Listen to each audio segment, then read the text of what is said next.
What is up, everybody? It's your boy J Raj here with the 2020 Visions podcast. We're on here with episode 15, and this is the podcast where we always try to see the vision for shows, movies, gaming, comics, and more.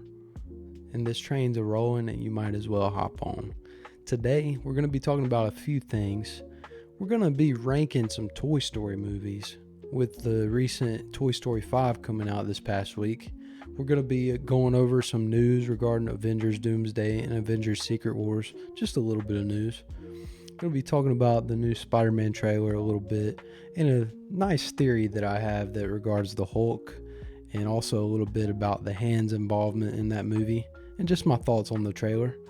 And we just got a few more random things we want to talk about, followed up by a little bit of a comic overview of a comic I read at the beach, and it was a really nice read. So I'm glad that you're here, and yeah, let's get this thing started.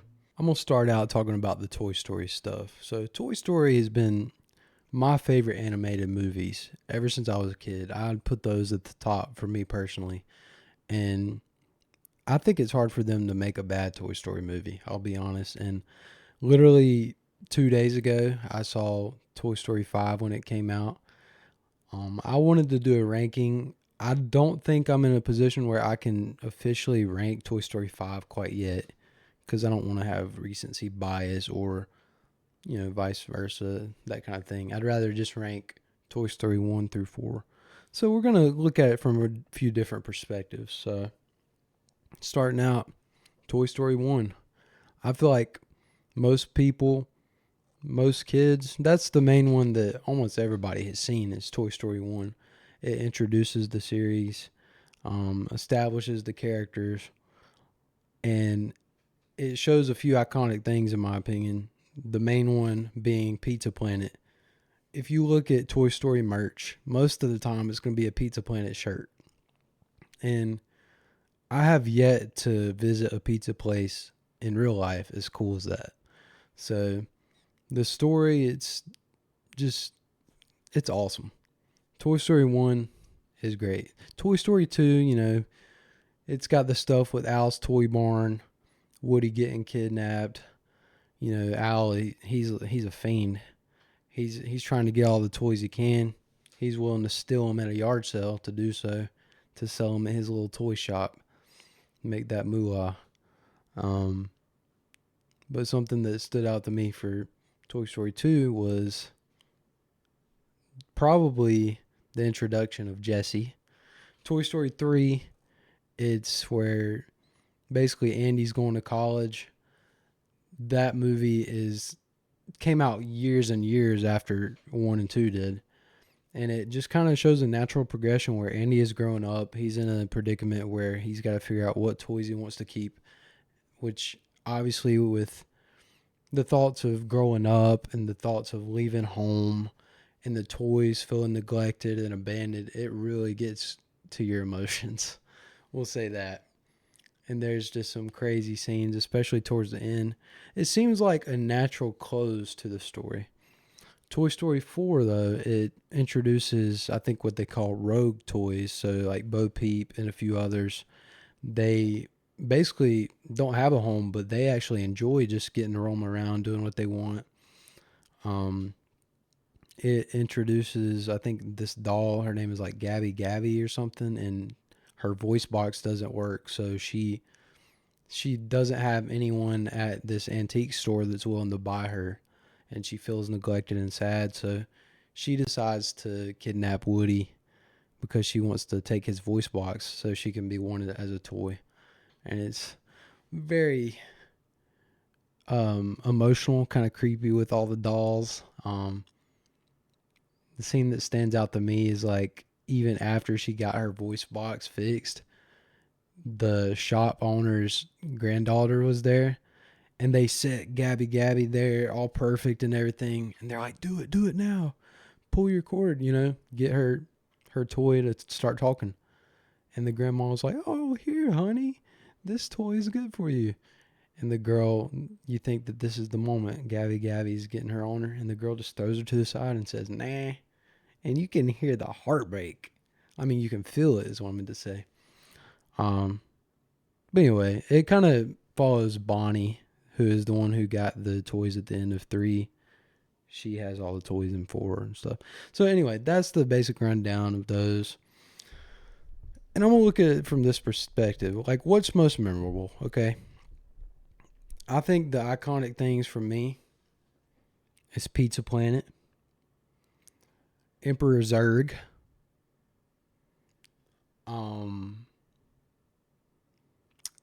probably Lotso from Toy Story 3, the pink bear, and his betrayal where he leaves all the toys destined to die in the incinerator. We all thought that was the end of the toys. They were going to die holding each other's hands. It'll make you tear up. And just seeing his backstory, it's like, okay, I can understand the pain you went through, but that doesn't give you the right to be a monster, okay? It doesn't. You can't leave other toys to burn like that, man. And Toy Story 4 is just nice to have another Toy Story movie at that point. So, my ranking, because Pizza Planet, that's the head of all the merch. The head of all the merch. That's a big thing. This is hard to do, okay? But I'm going to say my 4th favorite Toy Story movie, and I'm going to get some hate, is Toy Story 2. Al's Toy Barn is not as iconic as Pizza Planet. And Stinky Pete, he's not as good as of a villain as like Lotso or Zurg or Sid, you know. Stinky Pete, who's that guy? I mean, that's like, what, an old version of Chris Stapleton? I mean, we don't really scared of him. So anyway, Toy Story 4 is going to be number 4 for me. My 3rd favorite Toy Story movie is probably going to be Toy Story 4, because it was a new concept with the rogue toys. It was just kind of an odd ending, having Woody leave the original gang. Also, Toy Story 3 felt like a natural ending to the story, but Toy Story 4 just felt like they're booting it up. Okay, Bonnie, like, I get it, you want that dough, but it didn't feel natural to bring it back necessarily, especially with this rogue toy concept. So Toy Story 4 is my 3rd favorite.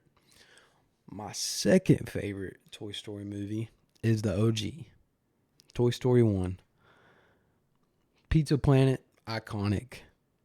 The scene where Buzz is figuring out he's a toy, and you hear freaking Tom Hanks' voice, "You're a toy, you can't fly," and you see him just trying to fly and falling. Buzz realizes that he's just a toy. And then you got a friend in me. That song, iconic. Come on now. Toy Story 1 is my 2nd favorite Toy Story. And Toy Story 3 is my 1st favorite Toy Story movie, because I feel like it takes you on a roller coaster of emotions. Every person growing up can relate to the fact of leaving for college, or just leaving their family in general, whether it's just moving out or anything like that. So you naturally feel for the situation. And you also have a bond to the toys. You're like, dang, I don't want the toys to be put in the attic. Come on. And we don't want them going to freaking Al, that creep over there. So it's a natural thing that you get emotionally invested in. And it was a good send-off having Andy give away the toys to Bonnie. Very emotional. And also, one thing I left out is the Toy Story 3 video game is goated. Not the one they have on PlayStation Plus. I'm talking the one with the sandbox mode, where it came out in like 2010, and Zurg was a special playable character. You could free roam everywhere. The Toy Story 3 video game is sick, and I wish they would get rid of the PSP version that's on PlayStation Plus right now and give us the PlayStation 3 version. So not only is the story awesome, but the game, I have so many memories of that game, and I would play the heck out of it if they released it. So yeah, some of y'all might be mad, but anyway, I love them all, and I actually did enjoy Toy Story 5. So that's that. And I would love to hear y'all's Toy Story rankings in the comments. But I'm going to move forward into talking a soon to be upcoming Marvel project that's coming out next month in Xmen 97 Season 2. So Season 2 of Xmen 97 is coming out on July 1st. And I'm just so excited about it because Season 1 of Xmen 97 played a pivotal role in my, me being a fan of Marvel. I went from thinking that I knew a lot about Marvel to realizing that I didn't know crap.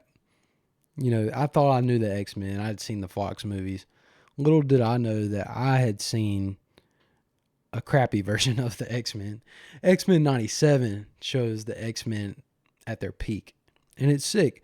Like I said, though, I went into it thinking, oh, I knew a lot. And then I see this dude hopping out of the TVs and stuff. It ends up being Mojo, but I didn't know who the heck that was at the time. And when I was first watching Season 1, Jean Grey comes knocking on the door at the X Mansion. And it's another Jean Grey, actually. And I'm thinking, oh yeah, of course Marvel's doing this multiverse stuff. This is another variant of Jean Grey that just seeped into this universe. Little did I know that was actually Jean Grey's clone, Madeline Pryor, who has been part of the comic stories since way back. I didn't know crap, but it's got me invested. And ever since then, a couple years ago, the X-Men, I like them better than the Avengers because it's a great representation. X-Men 97 is. And this story, that going into Season 2, some of the X-Men are scattered across 3 different time periods. There's some that are in the present day, which this is based in the 90s. There's some that are thrown back in time to ancient Egypt in like 3000 BC, something crazy like that. And it's basically they run into Apocalypse before he became Apocalypse. And it's the ones that are in ancient Egypt are Professor X, Magneto, Rogue, Nightcrawler, and Beast. And the present day people, basically Apocalypse is in the present day. So there's some of the X-Men there, having to figure out that. And then there's also a future, dystopian future, where some other X-Men are in the future where Apocalypse has already took over and kind of has the survival of the fittest stuff going on. Kind of like how you see in the Days of Future Past movie where it's like, a bunch of the mutants are dead and stuff. And anyway, so the X-Men have to figure out how to stop Apocalypse. But based on the trailer, it looks awesome. They're not toning it down a notch. This is a mature story. And that was something that struck me watching Season 1. But anyway, Season 2 seems like they're not toning it down. We got to see Wolverine popping the claws, smiling like he's about to go ham on somebody. We got to see Morph turning into Deadpool, and which is cool because the animated series shows him doing the same thing. So that's a nice callback. We see Apocalypse, and we also see that there's some new mutants that are going to be appearing in this season that weren't in the Season 1. Some of those being Polaris, which is Magneto's daughter, who also has magnetic powers. Seems like she's going to be part of X Factor, which is like a government-ran team of mutants. You got Archangel, which ends up being one of the horsemen for Apocalypse. You got Psylocke, which she is kind of underrated. I mean, maybe not at this point since she's on Marvel Rivals now. More people know who she is, I guess. But Psylocke, not only is she a top-level combatant, but she is a telepath that she just ain't no joke. So to see Psylocke's going to be sick. We got Havoc, Alex Summers going to be appearing, which he's an energy blasting mutant, and he's the brother of Cyclops. We got Colossus, big old metal man. I don't know if Magic's going to be on there, his sister, but that would be cool. And we also got Emma Frost that's supposed to make her appearance. That's going to be an interesting character because she kind of walks the line. At times, she just kind of looks out for herself, kind of gets in with some of the bad guys, but she also helps the X-Men at times. So she'll add a little unpredictable vibe to this. And anyway, this show is going to be great. I can't wait till July 1st. And yeah, I highly recommend X-Men 97 for anybody who has not watched it, because it's just X-Men done right. I'll tell you that. And it's changed me as a Marvel fan. I know a lot more now, and it got me reading into X-Men comics. And they're my favorites now. I'm just going to say that. But anyway, we're going to move on to also, since we're talking about some of the mutants, I do have some things to talk about, because we're seeing a mutant supposedly in the Spider-Man Brand New Day trailer, the Sadie Sink character.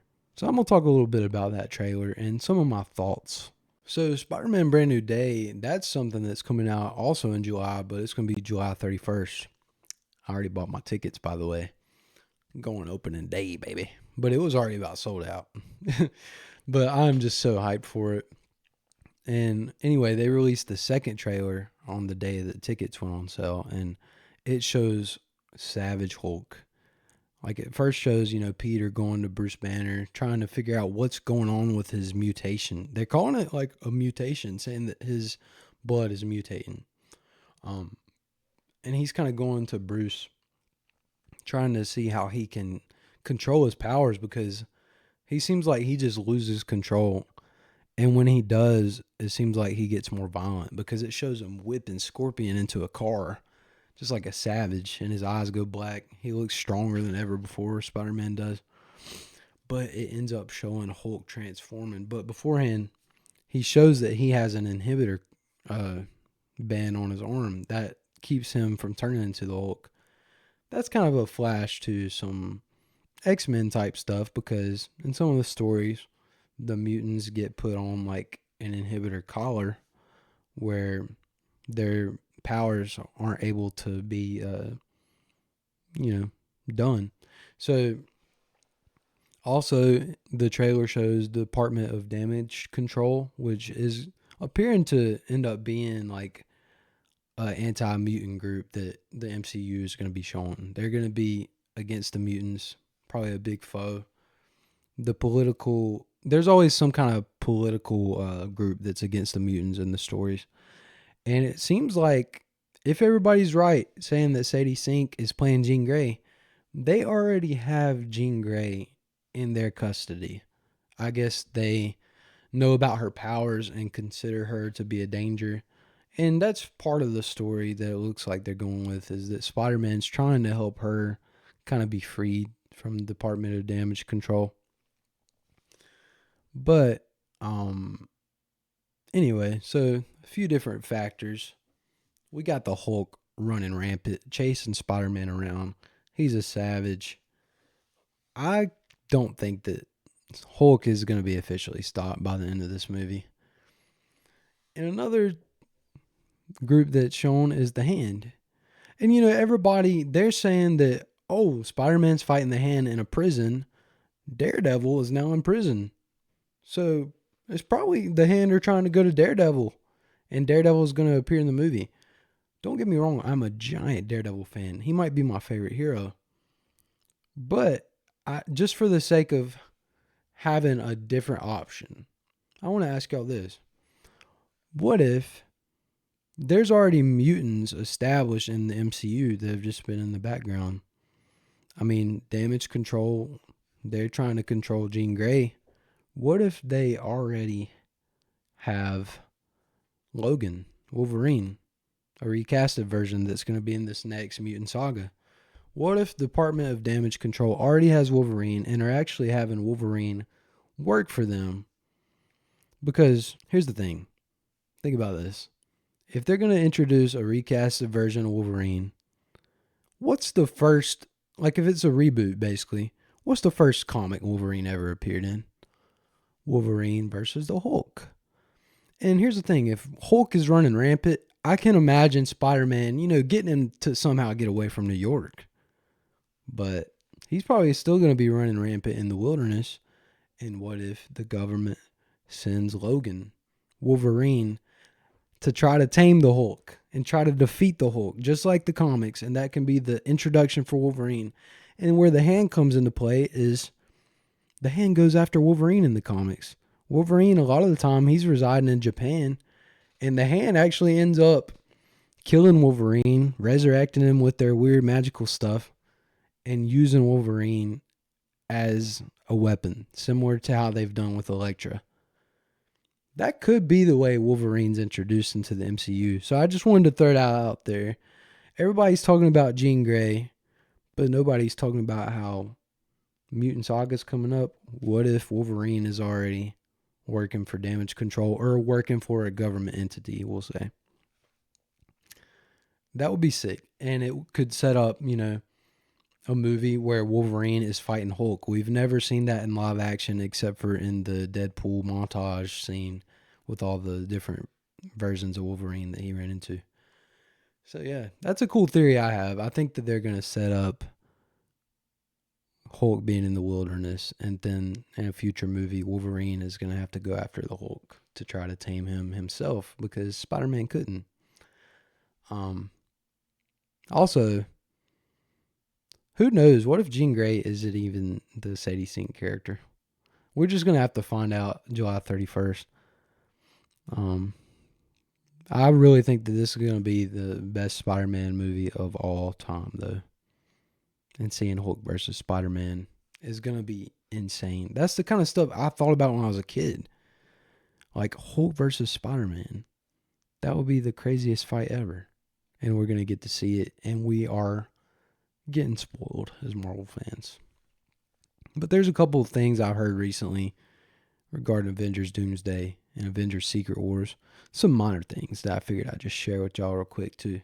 Since we've still kind of been talking about the mutants, one of the Avengers Doomsday rumors that I've heard that kind of have to do with the mutants is that supposedly the Sentinels that were in the background where Cyclops, takes his visors off and just unleashes the optic blast where you can see their feet.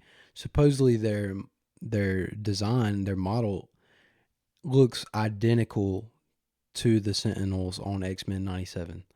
So that's really cool. And I just want to say the X-Men and the mutants in general, they are getting crazy spotlight this year because not only do you got some of the OG X-Men appearing in Avengers Doomsday, we also have the Wolverine game coming out in September. We've got various Marvel Rivals characters recently. We got Cyclops on there. That's getting more eyes on the X-Men, and there's rumors that Jubilee is one of the next characters. And they have so many more they can pull from.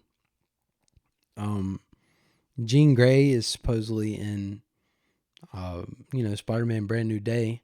And we also got X-Men 97 Season 2 coming out. So this is a highlight year for the mutants and the X-Men. And I can't wait to see them get solidified to maybe be even bigger than the Avengers ever were. That's a hot take I got. I think that's going to happen. But yeah, the Sentinels in Doomsday are going to supposedly be modeled directly from the Sentinels in X-Men 97. But the news regarding Avengers Secret Wars kind of has to do with my shirt here. Thank you, Hot Topic. But it's basically that there's rumors where Blade is going to be making his MCU debut. Not the Wesley Snipes Blade, but the new recasted version of Blade. Supposedly is going to appear in Avengers Secret Wars. And I think this makes perfect sense because we know there's plans for Marvel that have been talked about for a Midnight Suns movie. Originally, there was going to be a Blade movie that they had announced. It got canceled. Now they're leaning towards doing Midnight Suns. So, it seems like Secret Wars is going to be a party of cameos, a party of old heroes getting probably killed off, and new heroes being introduced. Not only is Blade rumored to appear, there's been rumors of Ghost Rider appearing, which is another member of the Midnight Suns. There's rumors about Nova, which he's not really related to them. But there's rumors of all kind of characters. I do want to pull out my Marvel Encyclopedia. I just wanted to let y'all know what it says about Blade because me personally, I've watched the Blade movies. That's the main stuff I know is just based on the movies. And about the Midnight Suns as well, I don't really know that much about them, but I want to give y'all a perspective straight from the Marvel Encyclopedia about who Blade is, who the Midnight Suns are, just to, you know, apply to comic knowledge of who these characters are. So I'm going to pull out my Marvel Encyclopedia real quick. So I got Blade pulled up in my trusty Marvel Encyclopedia. His real name is Eric Brooks. His occupation is a vampire hunter. And his first appearance was actually in a comic, The Tomb of Dracula, number 10, in July 1973. And his powers is that he is immune to vampire bites, and by vampiric hypnosis, he has enhanced strength, speed, senses, and healing. He's immune to vampire susceptibility to sunlight, so he can be in the sun. He carries the arsenal of anti-vampire weapons, guns that fire garlic-filled silver bullets. Trademark blade is titanium, and he's a martial arts expert. So this also says that he's a day-walking human vampire, which, you know, on the movies, he's the day walker. Oh, yeah. And he's got aura for days. I'll say that. Thank you, Wesley Snipes. But this says, over 70 years ago, Blade's mother was fatally bitten by vampire Deacon Frost while giving birth, transforming the infant into half vampire. Friends of Blade's mother raised him. When he was 9, he helped horn player Jamal Afari fend off a trio of vampires, and the jazz trumpeter agreed to tutor Blade in both music and the hunting of vampires. In his youth, Blade read a street gang called the Blood Shadows. After the vampire Lamia transformed his girlfriend, Glory, into a vampire, he gave up gang life and returned to vampire hunting. When Dracula turned Afari into a vampire too, Blade assembled a team of hunters to track the vampire lord to China. After losing his first team, Blade partnered with Dracula's old foe, Quincy Harker, as well as Rachel Van Helsing and Frank Drake to renew the pursuit. When Blade's path crossed Deacon Frost's, he went after his mother's killer. During this time, he met and partnered with Hannibal King, a detective whom Frost had turned into a vampire. Together with King, Drake, and Doctor Strange, Blade helped unleash the Montesi formula, a spell that destroyed all the vampires on Earth. His quest ended. Blade opened a detective agency with Drake and King named Borderline Investigations, and they battled occult threats such as the Night Stalkers.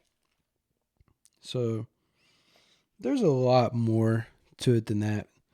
But this says the essential storylines for Blade is The Tomb of Dracula number 10 and number 12 through 14, The Rise of the Midnight Suns, and Blade Volume 6, issues 1 through 12. So that's kind of some cool random stuff about Blade. It seems like a lot of that actually is exactly what happens in the movie. Sorry about my reading as well, but I'm also read about the Midnight Suns. So just people know what that is. And I say Marvel just needs to start bringing the Midnight Suns to us because they seem like a cool group. But I'll let y'all hear about them yourself. So from my understanding, though, the Midnight Suns kind of have like a revolving door with certain characters. But this says for the Midnight Suns, the key members is Blade, Doctor Strange, Elsa Bloodstone, who's on Marvel Rivals now, Brother Voodoo, Wong, Moon Knight, Man-Thing, Ghost Rider, and Iron Fist. Personally, I didn't know Iron Fist was part, but like I said, I'm a noob. I don't know that much about him either. But about the Midnight Suns, it says the Order of the Midnight Suns stretches back 20,000 years to pre-cataclysm Atlantis, when a band of powerful beings were brought together to fight the demon Zarathos, eventually trapping him in an enchanted amulet. In recent times, the Midnight Suns were several heroes brought together to fight a demonic threat. Doctor Strange summoned 9 heroes, each with a hint of damnation, to fight Lilith and her demonic offspring, the Lilin. The 9 heroes summoned by Strange were Ghost Rider, Danny Ketch, Morbius, Johnny Blaze, Blade, Frank Drake, Hannibal King, Louis Hastings, Victoria Montesi, and Sam Buchanan. I don't know who these people are, but the lineup changed depending on the threat faced. Morbius led one group to hunt down zombies that had crossed over from another dimension, spreading a zombie virus. Wong brought together a new incarnation when Mephisto started to corrupt the population of Las Vegas. This incarnation included Ghost Rider Johnny Blaze, Bats, which is Doctor Strange's deceased dog, Blade, Brother Voodoo, Elsa Bloodstone, Iron Fist, Man Thing, and Moon Knight in his guise of Mr. Knight. They helped to defeat Mephisto and save several Avengers from his corruption. So it sounds like they're dealing with some dark forces. So, and I will say, I'm pretty sure like on Ironheart, there was a guy by the name of the Hood that appeared. And, you know, Doctor Strange and Wong, they've kind of had to deal with some pretty dark forces like, you know, Scarlet Witch. You got Agatha with her weird crap. I don't know. I think the Midnight Suns could easily fit into the storylines for Marvel. So if Avengers Secret Wars just wants to throw Blade at us, throw Ghost Rider at us, throw Moon Knight at us, yeah, do it all, because we would love to see it. So yeah, sorry about my reading, but this is my trusty book, guys. Y'all should get it too. But we're going to move into talking about a little something else. So the other thing that I was about to go into talking about is another book. And this is going to be the comic book overview. This comic right here. Teenage Mutant Ninja Turtles, The Last Ronin. I talked about how I wanted to read this a few episodes back. And I did do it. I pulled the trigger. I bought it. I ended up reading it while I was at the beach. Like, one of the awesome things about that trip was waking up in the morning, sitting out on the porch with the nice weather at like 7 a.m. and just reading The Last Ronin. And it's probably the most serious, violent, and sort of sad Ninja Turtle story there is to read. It's definitely different. I'll say that. And The Last Ronin is actually about the last Ninja Turtle living. So this is going to be, you know, just a sort of vague, because at the end of the day with this, I'm wanting to kind of pitch for y'all to read this yourself. I don't want to just say everything that happens detail for detail. But I will show y'all that some of the things that stood out to me about this comic. One thing that stood out to me was the art. So each page, just the detail and the beauty of the colors and just everything like that, capturing this dystopian world. It was just awesome to look at. Here's some of my favorite panels. This is like just towards the back. They had a lot of the concept art in different alternate covers. And I'm just blown away by it. It's just really sick. I think my favorite of these pictures is the one where he's on the motorcycle. And I will say that this comic, another thing that stands out to me is that it purposefully doesn't let you know which turtle that it is that's the last one until later in the story. Because when it flashes showing the last Ronin, they're just wearing a black bandana over their eyes. Or a mask, we'll say.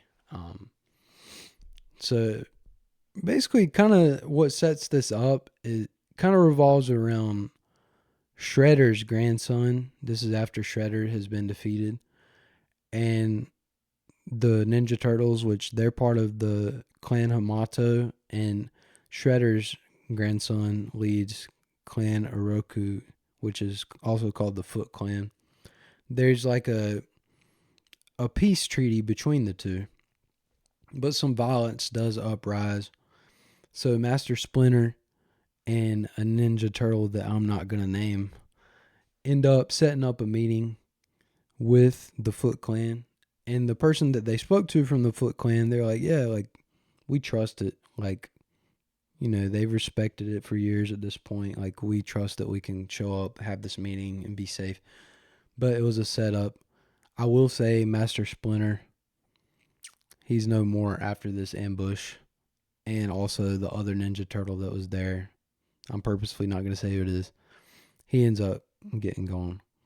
So this just, with Master Splinter dying and the other Ninja Turtles are like, what do we do now? So let's just say some of them overstep their bounds, try to fight a fight by themselves. You know, basically it just gets to where all the Ninja Turtles die except for one.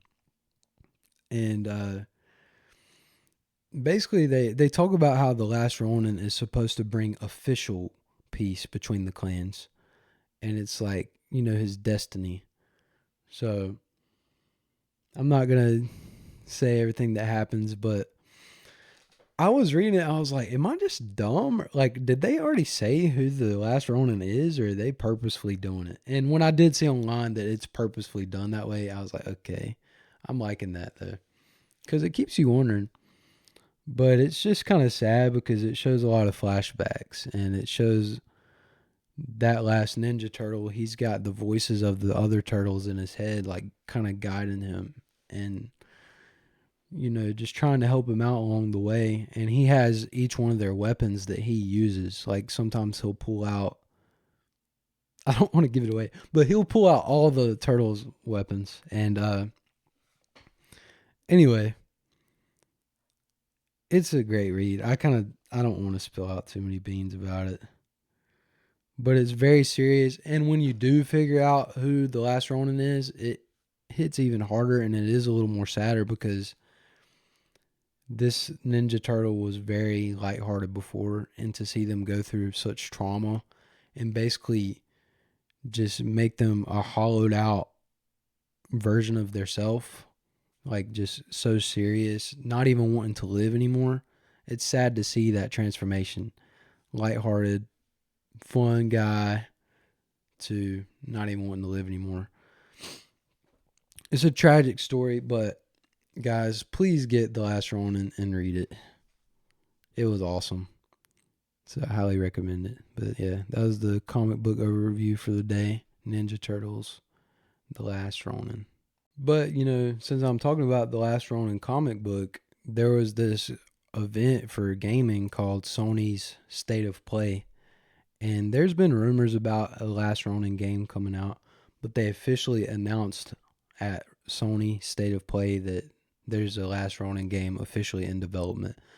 So I'm excited about that. I do think it would be kind of cool if maybe they let you choose which turtle is the last Ronin. And maybe kind of let some of your decisions like affect the story.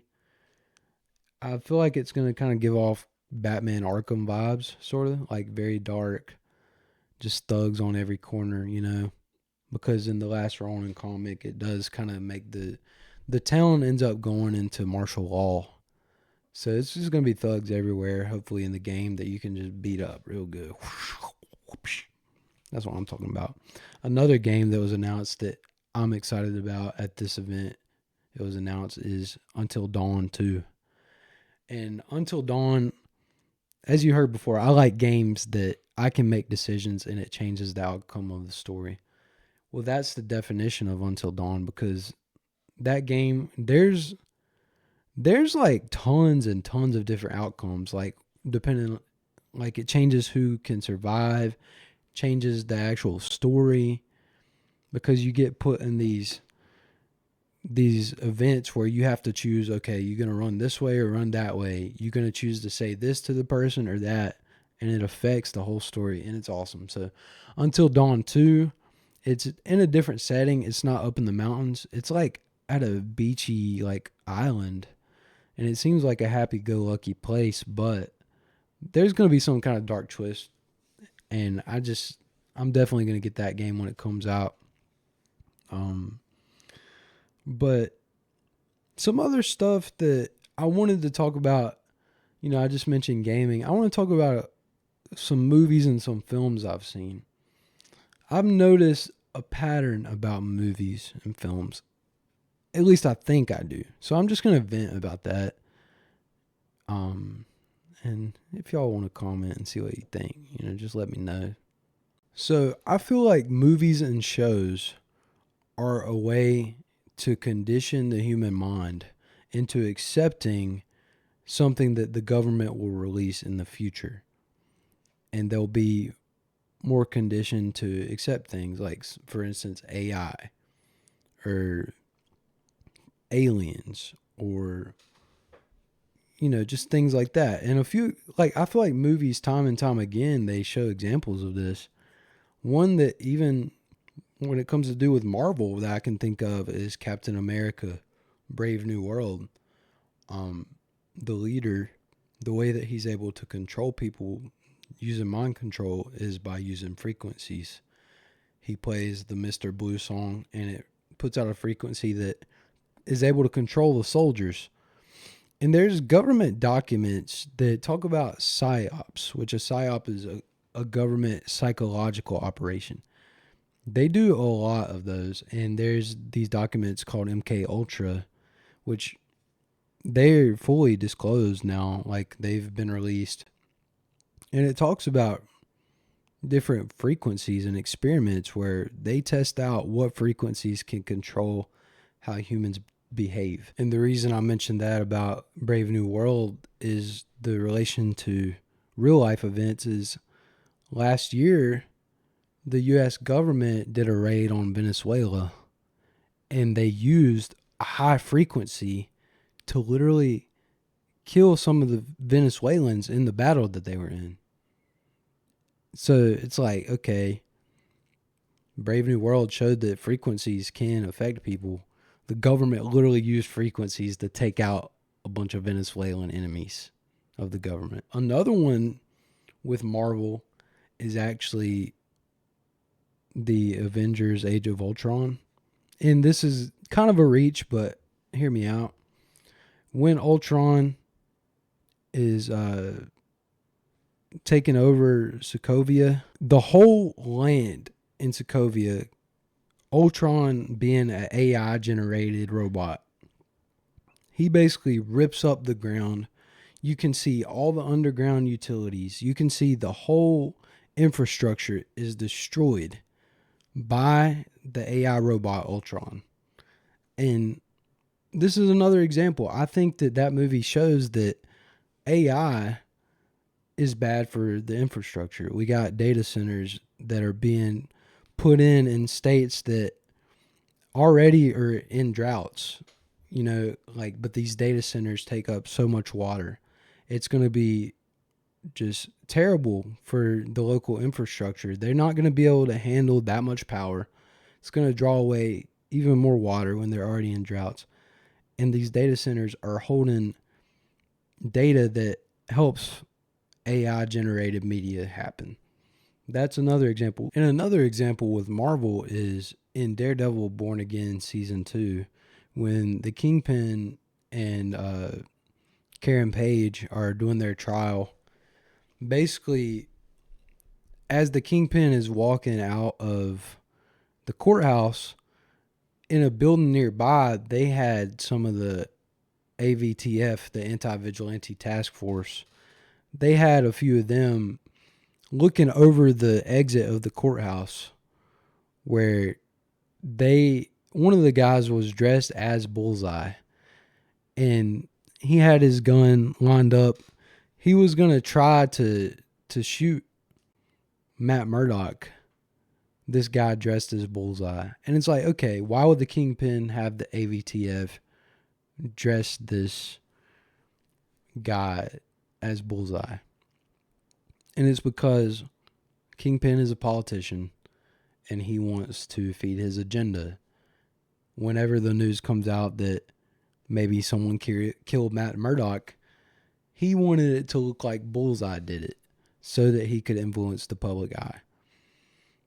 And why is it so hard to believe that a government official can disguise someone to be a shooter when in reality it was someone else completely that did it? This is kind of what's been going on with the Charlie Kirk case. Seemingly there's a lot of inconsistencies. I mean, I don't think that Tyler Robinson is really the one that actually shot Charlie Kirk. I think that there was other people involved. I think that there were some federales that had that stuff set up, but they have to have a fall guy. So that's another Marvel example. And it just was recent. But anyway, in that, Bullseye did roll up and he's like freaking posers and he took them all out. Thank goodness. We can't be having these fake government dudes trying to cause a bunch of deception. Come on now, government. You got to do better. That's literally just with Marvel. I watched a movie a couple weeks ago. Great movie, by the way. Backrooms. And it's very deep. And I can talk about the movie. But basically at the end, it kind of implies that basically when you relive your trauma in your head over and over again, you exaggerate things. This is what I took from it. You exaggerate things in your head and things seem worse and worse over time. Well, in this movie, they made it seem like this guy started interviewing this lady who she was starting to see the back rooms. She was the main character's therapist, but she also had trauma and she was starting to see the back rooms, which replayed exaggerated versions of her trauma. Anyway, he said that they made heart monitors for the government and that they were studying how portals came open from these people's trauma. And I just think it's interesting. It seemed like that whole movie was kind of about a psyop because it shows the government buying out this lot where the backrooms appear. And then they make it seem like it's a furniture store, but I think it's like the government already knew that there's something that could open portals at that land. And this guy, he bought this furniture store. He said it was a super cheap price. How could he pass it up, you know? The government was setting this man up to be the victim of a psyop. And sure enough, he did. And he basically became a monster because he opened up a portal. Somehow the land helped open the portal. And he became a monster. And it seems like this was a government psyop. Talking about like just being able to harness people's minds and open portals with them. I don't know. It's just interesting. I've also watched The Matrix recently. They came out in the late 90s, I think. The first one is. Why is it that The Matrix talks about AI so much and it talks about the system? The system wants you to be attached to it. It wants you to feel like that's the way to do life. And you know, in The Matrix, it shows all this crazy technology, basically showing that everything's an illusion. But in real life, I don't think there's an actual system, like we're actually seeing an illusion. I think my hand is actually here. Let's see if it makes noise. Yeah, it does. So, but the system that we're living in is society. You know, your job might give you a raise, but to even that out, they're going to raise gas prices. You know, they might give you a raise, but then houses are going to get more expensive. They're going to make you feel stuck to your 9 to 5. They're going to make you be in the confines of this box. They want you in this box to rely on the system. And when people ask questions, when people start seeing inconsistencies, Candace Owens, for example, with the Charlie Kirk murder, everybody wants to say, oh, she's crazy. Oh, she's crazy. But they're paid off. We know they're paid off. It's psyops, government psyops. And it's just funny that, you know, the Matrix movie, it says that these people are convinced that they're living like hundreds of years before the actual time that it is. They're fooled into thinking that they're living in a certain time period, but in reality, the government has technology beyond their understanding, and they're using it to influence them. Another movie I watched recently is Descent. This came out in the early 2000s. It's about in the Appalachian Mountains, based in North Carolina, where I'm from. These people go, they're exploring caves, and they get lost in the cave systems. And they find these feral people, kind of like monster cavemen type people. And it appears that they've lived down there hundreds of years in these caves. Something in the Appalachian Mountains in real life, there's national parks. There's, Pisgah National Forest. In Tennessee, there's the Great Smoky Mountains. And if you look at a map that shows the national parks, and it also shows the underground cave systems that run through those national parks, the missing person cases line up almost perfectly with these cave systems. Like, in Descent talks about this a lot. I don't know, man. I'm not saying that I'm completely right, but I just want y'all to open your eyes. Look at things a little deeper. What could it harm? And maybe I sound crazy. I don't have it all figured out, obviously. I think it's good to keep your gears turning. It's good to think, am I being influenced in a way that I didn't realize? Whether it comes to do with social media, whether it has to do with music, what music is pushed in the charts, what movies are pushed in the charts. Why is it that the government just released a bunch of alien files and then there's a Disclosure Day movie coming out like a month later? They've already had that Disclosure Day in production. How did they know the government was going to release this information around the same time? Tell me, Spielberg. Tell me now. No, I'm just playing. But also, it's weird timing because like a month ago, supposedly there was pastors that had a meeting from kind of like a whistleblower who was close to some high government officials, called a meeting with 4 or 5 pastors saying that they need to prepare their congregations to stand strong in their faith in the Bible because the government was about to be releasing documents that would try to make it seem like the aliens are the ones that are responsible for creating the world. And they're afraid that when this gets disclosed by the government, they're trying to make this seem true. They're afraid that people will actually believe it and start questioning their faith. So this person who was close to government officials that supposedly said this, they're telling pastors to prepare their congregations so they don't sway in their faith, so they don't believe this. But why is Disclosure Day coming out the same month? Like, I think that a lot of these high-level directors that are the big time movie guys, they know secrets that the general public doesn't, and they release movies that go along with that to condition us. I was just rambling like crazy. My name is Jacob Rogers, though. I'm not Alex Jones. I'm Jacob Rogers, but this is just the things that go through my head. And, yeah. So, movies are interesting, though. We'll say that. Movies are interesting.